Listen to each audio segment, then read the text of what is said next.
It finally happened. Ukrainian helicopters were able to drop the paratroopers across the Russian border. So now the border is pretty much officially breached. At the same time, Chasiv Yar, which is by some people called the third Bakhmut, is right now under siege, and Russians are expecting a Kharkiv Doom if they decide to continue their attacks against this sector. But more about all of this in just a couple of minutes. What's up, investors? It's the Russian dude. Today is the first day when my daughter came home. No sleep for almost a week, but here we are recording a video. Not complaining, I love you guys. Let's continue. Let's go straight to the point and talk about some well, yeah, I am happy, as you can see. So yeah, today we have this ridiculous TV show on the state federal channel in Russia, literally channel number 1. Wherever you are in Russia, Siberia, Sochi, Krasnodar, Moscow, St. Petersburg, if you do have a TV, the only channel which is always available everywhere will be channel number 1. One of the main propagandistic channels and one of the TV shows in the prime time. It says Zelensky and his army of dark acts. I mean, what else a federal channel would fill up its schedule, right? No, it's not gonna be like entertainment, it's not gonna be like TV shows or movies, like news. Like, yeah, news are kinda important, but talking about Zelensky and his army of those people is way more important to brainwash the Z-Patriots. Surprisingly, they still believe almost every single word that comes from this channel. But to be honest, this is worthy, the federal channel of Russia during Putin's regime, so I'm not gonna question it any further. Guys, please let me know down below in the comments, would you want to watch this TV show about Zelensky and his army? So yeah, okay, now let's get serious and talk about the Frontline update. First, we're going to talk about the situation in the south, and we're going to switch our attention to the east. Talk about the Kharkiv Doom, which is expected for the Russian forces, third Bakhmut assaults, under siege, and then finally Russian border being officially breached by Ukrainians. And so yes, to begin with, Ukrainian artillery was able to destroy a Russian artillery system D-20 howitzer. At the same time, if we go to Veliki Kopani, as you can see from this video, Ukrainians were able to destroy a pretty modern and very expensive Russian electronic warfare system called Pol-21. Next, we have a video from Chernihiv region where President Zelensky is visiting and inspecting the fortifications, which at this very moment are being constructed according to the schedule and are relatively almost complete. So then, neighboring region, Kharkiv, there was some statements, if you remember from the past, that Russians are assembling a lot of troops in order to attack Kharkiv region. This is going to be their next major goal of their next stage of their offensive against Ukraine. Well, apparently, according to the general of Ukrainian army, Serhiy Melnik, there is not that much evidence that there is a lot of Russian forces concentrating along this front line at the moment of recording this video. Because, let's be honest, they need troops in other directions where right now are more active fights are happening, specifically in the east and in the south.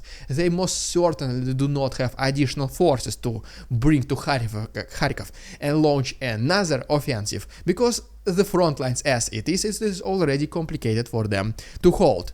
And then, according to the commander-in-chief, the new one, General Alexander Syrsky, he is saying that in case Russians do decide to proceed with Kharkiv offensive, this will literally become their doom. He calls this a Kharkiv Doom. Next, we go along the eastern front lines, and in the settlement, small one called Tvarichny, Ukrainian artillery was able to destroy several entrenched positions of Russians. And then going even further, next to Tierny, Ukrainian artillery was also able to eliminate a tank and assault group of Russians trying to advance closer to this town. In addition to that, right here is the video presented us by elite Ukrainian soldiers from Azov battalion, which they show the work in action of their FPV drones during night, where they were able to deconstruct a lot of Russian military equipment. Besides that, as we go to see another video, the very same Azov is showing us that they're able to deconstruct another heavy flamethrower of Russians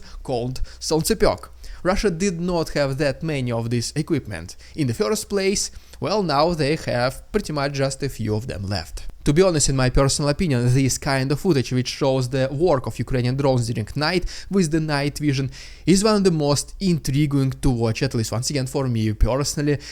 Just shows incredible skill of Ukrainian drone operators to work and establish, distinguish and attack Russian targets. Just absolutely perfect videos. Guys, as always, if you want to see fully uncensored versions, go ahead and watch it on my Patreon, link is down below.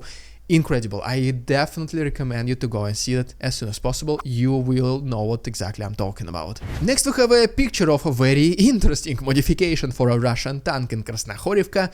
As you can see, they decided to go even further, and instead of barbecue grills they installed literal metal sheets on top of their tanks, trying to protect from the drones. Another Russian tank here in the next video is being targeted by Ukrainians. Russians abandoned this vehicle, which is by the way fully operational, and then later on Ukrainian engineers, they approached closer, they inspected the vehicle, they did some literally minor repairs, and they were able to seize the vehicle for themselves. Thank you so much, the army, very nice present. And yes, I know, I'm talking about these combat machines a lot in today's video because I mean that's what happened over the last several days. Ukrainians were able to deconstruct a lot of Russian tanks. Well, right here is yet another brand new video of a Russian just out of factory T-72BM being also, unfortunately for Russians, for the Z army, being decommissioned by Ukrainians. But okay, enough of that. Now let's switch our attention to Chasiv Yar, which is by some people called the third Bakhmut. The first one is Bakhmut itself, the second is Avdiivka, the third Bakhmut is Chasiv Yar, and the reason for this, it is because this is the next city in the east where Russians are concentrating right now their major offensive attempts. This city is logistically pretty good to have because it is located geographically on a little bit higher position, which allows the side controlling Chasiv Yar to inspect the battlefield pretty much in 360-degree view. And so right now it is still under the control by Ukrainians, but Russians are intensifying their attacks. Recently they are sending literally convoys of their infantry and military vehicles trying to capture these cities. So far all of these assault attempts are being repelled by Ukrainians. And so guess what? What is the tactic that Russians decided to use besides sending these never-ending waves? They decided to start literally destroying Chasiv Yar from far ahead. Same destiny what was happening in Bakhmut, Avdiivka and many dozens of other Ukrainian cities. They pretty much start level the entire city to the ground with their long-range attacks. At this very moment, Chasiv Yar or third Bakhmut is literally under a huge siege by Russians. Once again, guys, hopefully Ukrainians will be able to hold for much longer until help arrives, because unfortunately, in case they do lose Chasiv Yar, this might provide significant advantage to the Z army. And ultimately, according to the Western military correspondence, Russians were able to advance 2 to 3 kilometers more to the west of Avdiivka. And so yes, now let's finally talk about the main event of the video, Ukrainian forces literally breaching officially the Russian border. But, guys, before we go there, if you don't mind, can you please like this video and subscribe to my channel to show your support for my efforts doing these updates. Also, this will be a very big present to a new dad. Right now I need help for this during the sleepless nights. So yeah, just if you don't mind, subscribe to my channel, helps a lot, guys. Thank you so much. You can also follow me on Instagram. I will be posting from time to time dad life stories if you're interested. The link to my Instagram is down below. And so yes, to be specific, the border breach I'm talking about actually happened only a couple of weeks ago, but the videos resurfaced on the internet just recently. And basically happened in Kozinka-Belgorod region, which is literally less than 300 meters away from Ukrainian-Russian border. And yes, Kozinka obviously is on the territory of Russia. According to this video, 2 Ukrainian UH-60 Black Hawk helicopters were used. They brought pretty much paratroopers, and then those Ukrainians started advancing towards the city itself. They performed their combat activities, most likely successful, and then they disappeared into shadows. Most likely this was the supportive effort to the anti-Putin freedom fighters, such as you already know them, Russian Freedom of Russia Legion, Russian Volunteer Corps, Siberian Battalion, and they jointly, mutually performed some raids on the territory of Russia. But another interesting thing is that this video which you just saw was literally filmed by Russians. And they saying literally that like, guys, do you see what's happening? Are we gonna do something? I mean, I think we kinda should do something, but what exactly can we do?